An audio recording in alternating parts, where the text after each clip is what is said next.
welcome to our lesson on subject-verb agreement. Today we'll teach you the first two basic rules that will help you improve your grammar and sentence construction. Let's start with a quick question. The dog run fast. Which do you think is correct?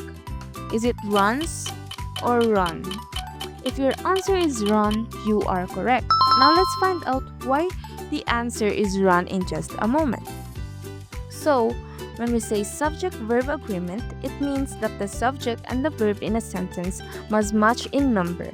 If the subject is singular, then the verb must also be singular. If the subject is plural, then the verb must also be plural. Okay, so singular is to singular, plural is to plural. Now, we are going to focus on the first two rules. So the rule number 1 is a singular subject takes a singular verb and a plural subject takes another plural verb. So singular subject is to singular verb and plural subject is to plural verb. Now for our next rule, which is rule number 2, when two singular subjects are joined by and, they take a plural verb. So to further explain this, let's dive to our first rule, rule number 1. Now let's have the rule number 1. Okay, remember, rule number 1 is simple but it is important. Okay, so let me explain first. So, a singular subject takes a singular verb and a plural subject takes a plural verb. Got it? Okay, so for you to understand it better, let's have an example. The cat runs fast. So, the subject cat is singular. So, we use the verb runs. Let's have this one. The cats run fast. The cats or the subject cats is plural. So, we use the verb run. Okay, so did you notice the difference?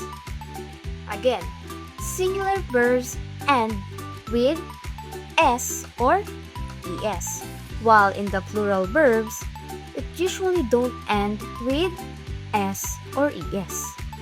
Got it? Okay, so now let's look for a few more examples. Okay, so let's have this one. He eats breakfast at 7 a.m. Our subject here is he and it is singular. And our verb here is eats and it ends with s. Okay, let's have another one. They eat breakfast at 7 a.m. So now our subject is they and it is in plural form. So our verb is eat. And as you can see, it doesn't have s or es at the end of the verb. Understood? Alright, now let's talk about the common mistake that most people make in the subject-verb agreement rule number 1. A lot of people got confused when there are words between the subject and the verb. But remember to always match the verb with the main subject and not the words in between. Is that clear? Now, to give you more clarity, let's have this example. Alright, first example. The bouquet of flowers is beautiful. The word bouquet is singular, even though the word flowers is plural. Another example. The list of names is long. Now, can you tell me whether the use of verb in this sentence is singular or plural? Can you do that? Now, here's a tip for you to not get confused with this subject-verb agreement rule number 1. Just ignore the words in the middle and just focus on the lead subject. Is that clear? Again, let's just ignore the words in the middle and just focus on doing subject. Let's have the rule number 2. When two singular subjects are joined by the word and, they take a plural verb. Sounds simple, right? If you have one thing, that's singular. If you have another thing, that's also singular. But if you put them together with the word and, 1 plus 1 equals 2, and that makes it plural. Let's have this example. My brother and my sister are playing. Brother is one person, sister is another person. Together, they make two people, so we use the plural verb are. Let's have this another example. The pencil and the eraser belong to me. The pencil is one item that's singular. The eraser is another item that's also singular. But when we join them with the word and, we're now talking about two things. Pencil plus eraser equals plural subject. So we need a plural verb. That is belong. It's not belongs. It's belong. Okay, I'm going to give you a tip.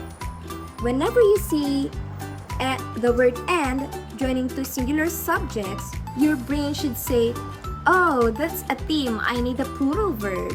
Again, that's a theme, I need a plural verb. But remember, not everything joined by the word and is plural. Some phrases like mac and cheese are actually one thing. In those cases, you use a singular verb, but we'll talk about that in another rule. If it's to separate people or things joined by the word and, use a plural verb like are, have, or go. There are few exceptions or things to remember when it comes to rule number 2. For example, the owner and the manager of the store is very kind. This refers to one person who is both manager and the owner. But when it comes to the sentence, the owner and the manager are discussing something, this refers to two different persons, so the verb is plural. Pay attention to the article the before each subject. It will help you to figure it out. Let's recall what we learned today, okay? So, on the rule number 1, singular subject takes a singular verb. On the other hand, the plural subject takes a plural verb, okay? On the rule number 2, two singular subject joined by and take a plural verb, okay? So, unless they refer to the same person or thing. So, before we end, here's a quick challenge. Which sentence is correct? Type your answer below on the comment section, okay? So, for the sentence 1, the dog and the cat plays together. Sentence 2, the dog and the cat play together. So, that's it for the first two rules of subject-verb agreement. So, we hope that you learned something today, and don't forget to practice because grammar rules make your writing more clearer and stronger. Okay? So, thank you for watching!